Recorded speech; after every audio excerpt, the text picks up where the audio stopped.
इसमें देखिए सर, क्या है कि स्कूल मेहनत इस टाइप से करती है कि बच्चों के साथ एक फ्रेंडली व्यवहार रख के हम बच्चों को तैयार करते हैं। और बच्चों को हम जैसे स्टार्टिंग से जो बच्चे रहते हैं हमारे पास, शुरू से एलकेजी से बच्चे रहते हैं, उनके साथ उसी टाइप से हम मेहनत करते जाते हैं। और 10th में आके बच्चे तो इंटेलिजेंट होते हैं, लेकिन 10th में दुनिया को दिखता है कि भाई ये बच्चों ने मेहनत की है, जबकि मेहनत तो हम एलकेजी से स्टार्ट कर देते हैं उन बच्चों के साथ।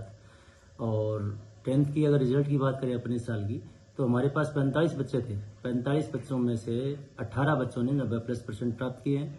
और जो टॉपर बच्चे हैं उनमें फर्स्ट रैंक पे जो बच्चा रहा है हमारे स्कूल का, अंशु पूनिया, जिसने 98.83% प्राप्त करके राजस्थान में 7वां स्थान प्राप्त किया है। और सेकंड नंबर पे हमारी बिटिया गरिमा गोदारा रही है, जो भी 97% से ऊपर बच्ची रही है। इसी तरीके से अगर अपन रेशियो देखें तो 90% से ऊपर जो हमारे बच्चे हैं, 40% बच्चे ऐसे हैं जो 90% से ऊपर हैं। तो सर हम बच्चों के साथ शुरू से ही मेहनत करते हैं और उन बच्चों के साथ दिन रात मेहनत करते हैं। वो बच्चे भी मेहनत करते हैं, पेरेंट्स का हमें सपोर्ट मिलता है, तो बच्चे आगे निकल जाते हैं। सर अक्सर देखने को मिलता है जैसे बोर्ड के एग्जाम होते हैं तो बच्चे डिप्रेशन में चले जाते हैं, डिमोटिवेट होते हैं, तो उनको किस प्रकार तैयार किया जाता है? नहीं, डिमोटिवेट या डिप्रेशन में बच्चा कब जाता है? जब प्रेशर, उसको एग्जाम का तुरंत प्रेशर पड़ता है। बच्चे में हम क्या करते हैं कि शुरू से ही, जैसे बच्चा 8th में है, 9th में है, 10th में है, तो उसको इस टाइप से हम तैयार कर देते हैं कि वो फोबिया एग्जाम का उनके साथ रहता ही नहीं है। क्योंकि बच्चों में जब एग्जाम का फोबिया आता है तो बच्चा प्रेशर में आता है। तो हम प्रेशर वाला तो मौका रखते ही नहीं। उनके प्री बोर्ड, उनके टेस्ट, इस टाइप से उनको तैयार कर देते हैं कि उनका फोबिया दूर रहता है और वो बच्चे मेहनत करते हैं। तो एग्जाम का उन्हें डर ही नहीं लगता कि मैं एग्जाम दे रहा हूँ, मेरे परसेंट ज्यादा आएंगे कम आएंगे। फिर हम बच्चों को मोटिवेट इस टाइप से करते हैं कि बच्चा परसेंट पे मत जाओ, आपको जो पढ़ाया जाता है उस सब्जेक्ट पे कमांड बनाओ। आप अपने सब्जेक्ट पे ऐसे कमांड बनाओ कि मेरे को ये सब्जेक्ट में किसी प्रकार की कोई दिक्कत नहीं है। तो परसेंट पे बच्चे नहीं जाते हमारे। सर आप देखने में आ रहा है कि जो शहर की चकाचौंध है उसके सामने आप टिके हुए हैं और ग्रामीण परिवेश में यानी ग्रामीण इलाकों में आप इतनी शानदार रिजल्ट दे रहे हैं, तो इस पर क्या कहेंगे? देखिए सर, ये है कि ग्रामीण परिवेश में बच्चे को स्वस्थ वातावरण मिलता है, बच्चे को खेलने की पूरी व्यवस्था मिलती है, ग्राउंड मिलता है, बच्चे को खुली हवा मिलती है बच्चे को।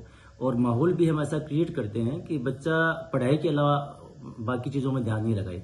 सिर्फ उसको स्कूल में आना है, पढ़ना है, स्पोर्ट्स एक्टिविटी या अन्य जितनी भी एक्टिविटीज होती हैं उससे बच्चे का ओवरऑल डेवलपमेंट हो, वो हम उस टाइप से करवाते हैं। और घर पे जाने के बाद भी बच्चे के दिमाग में ये रहती है कि मेरे को सिर्फ पढ़ना है, मेरे को पढ़ने के अलावा कोई दिमाग में, हमारे बच्चे एक बच्चे ही नहीं आते हैं सर, पूरी स्कूल में जितने भी बच्चे हैं वो सब बच्चों के दिमाग में ये होता है कि मेरे को सिर्फ पढ़ना है। तो उल्टी सीधी चीजें दिमाग में लाते ही नहीं। मोबाइल के लिए हम विशेष प्रेशर डालते हैं बच्चों पे कि बेटा मोबाइल देखना किस टाइप से सही है, किस टाइप से गलत है। क्योंकि मोबाइल कोई बुरी चीज नहीं है, लेकिन बच्चा अगर सुबह से शाम तक या 2 घंटे 4 घंटे लगातार सोशल मीडिया को देता है तो बच्चों के लिए ठीक नहीं है। तो हम उसके लिए बच्चों को मोटिवेट करते हैं। तो बाकी बच्चे क्या, हमारे गाँव के बच्चे हैं, तो वो सिर्फ यही है कि उनको पढ़ाई से मतलब रहता है, पढ़ते हैं और घर पे रहते हैं, अपनी मेहनत करते हैं। देखने में आता है कि सर जो बच्चा है ग्रामीण इलाके का भी बच्चा है वो भी शहर की तरफ भागता हुआ दिखाई देता है, तो किस तरह से आपके सामने भी कोई चुनौती रहती है ऐसी? नहीं सर, इसमें ये देखिए हमारे पास चुनौती वाला काम तो ये है कि थोड़ा रहता है, क्योंकि थोड़ी सी पेरेंट्स की सोच बन जाती है कि गांव की स्कूल है तो क्या पता मेहनत करवाएंगे नहीं करवाएंगे। लेकिन इस सिस्टम को भी हमने वैसे देखे तो एक सुधार उसमें किया है कि लोगों में ये भावना आई कि वास्तव में गाँव में भी पढ़ाई है और शहर को छोड़ के अब आज गाँव में बच्चे आ रहे हैं। हमारे पास नवलगढ़ से, हमारे नजदीक शहर पड़ता है, तो नवलगढ़ से बच्चे हमारे पास आते हैं। यहाँ के बच्चे हैं तो वो नवलगढ़ या और कहीं सिक्कर या झुंझुनू कहीं भी वो जाने से आप सोचते हैं कि यार नवलगढ़, सिक्कर, झुंझुनू, जयपुर अपन जाएं, उससे बेस्ट अपने को यहाँ मिल रहा है। तो यहीं बच्चों को स्वस्थ वातावरण पढ़ाएं।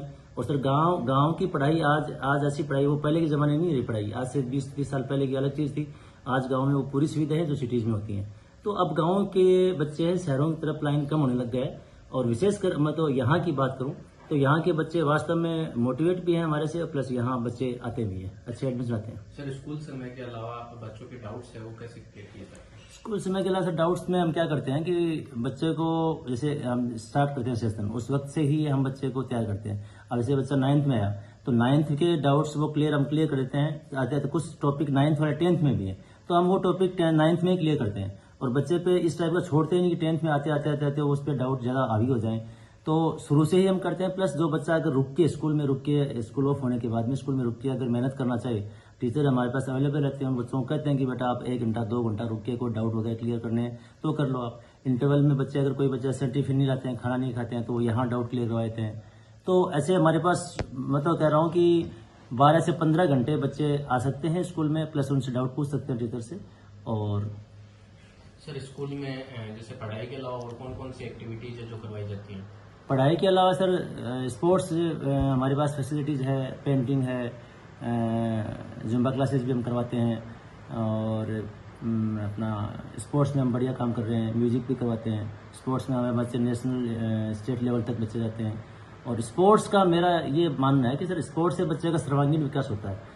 जब बच्चा स्पोर्ट्स में भाग लेगा तो वो थोड़ा सा उसकी साइकोलॉजिकल प्रेशर भी आदमी का चेंज होता है कि मैं ठीक है, मेरे को खेलना, फिजिकल बच्चा तंदुरुस्त रहता है तो फिजिकल सही रहेगा तो मेंटल लेवल उसका ऑटोमेटिक सही रहेगा। तो स्पोर्ट्स पे भी हम विशेष अच्छा फोकस रखते हैं। सर अभिभावकों को क्या कहना चाहोगे कि एडमिशन प्रक्रिया है वो शुरू हो चुकी है और उनको लक्ष्य ही क्यों चुने? उसमें सर अभिभावकों को मैं ये कहना चाहता हूँ कि आप स्कूल कोई भी चूज करें, चाहे किसी भी स्कूल में बच्चे को डालें, तो वहाँ ये आप पीछे का बैकग्राउंड जरूर देखें स्कूल का कि स्कूल किस टाइप से रिजल्ट देती आ रही है, किस टाइप से स्कूल मेहनत कर रही है और वो देख के ही आप स्कूल में एडमिशन कराएं। मैं पेरेंट्स से एक आग्रह करना चाहूँगा कि बच्चे को बार बार स्कूल चेंज मत करो। आप कहीं किसी भी स्कूल में डाला आपने, बच्चे को बार बार चेंज मत करो। चेंज कब करो? स्कूल जब ऐसा लगे कि अब अपने पास मेहनत बच्चे नहीं कर पा रहे स्कूल, तो आप स्कूल को चेंज कराओ। अगर स्कूल ठीक काम कर रही है तो मैं ये नहीं कहता कि वो स्कूल चेंज करा कि हमारे पास आओ, हमारे से बच्चे दूसरी जगह जाएं। मैं ये पेरेंट्स को सलाह नहीं देता कभी भी। एक जगह बच्चे को रखो, आप कहीं भी रखो। हाँ, स्कूल अगर मेहनत नहीं करती है, स्कूल थोड़ा ध्यान नहीं देती है, हो सकता है किसी कारणवश, तो आप स्कूल चेंज कर सकते हो। बाकी बार बार स्कूल चेंज नहीं करें। और लक्ष्य में आने का अगर मैं पेरेंट्स से बात करूं तो ये कि है बच्चे को शुरू से हम तैयार करते हैं, शुरू से लेकर लास्ट तक बच्चे को हम इस टाइप से बना देते हैं कि वो बच्चा एक अच्छा इंसान बन सके।